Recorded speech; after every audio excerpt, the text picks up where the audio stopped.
તમે તમારી બધી જ કોપી કરી શકો છો, બધાની ડુપ્લિકેટ કરી શકો છો, પણ જીવનમાં એક યાદ રાખજો કે બીજાની કોપી બધું જ કરી શકો છો, પણ બીજાની કોપી કંઈ નહીં કરી શકતા. ખબર છે ના?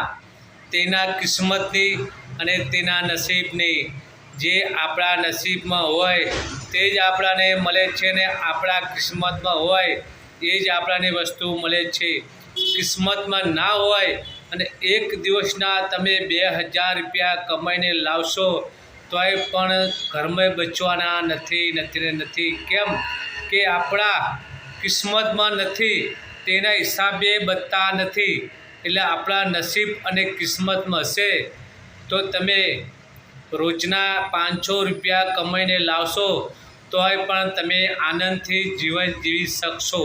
એટલે તમે બીજાની કોપી કરતા હોય તો મારા વાલા રવા દેજો, કોપી બીજાની ના કરતા. મારો વિડીયો સારો લાગે તો જરૂરથી શેર કરી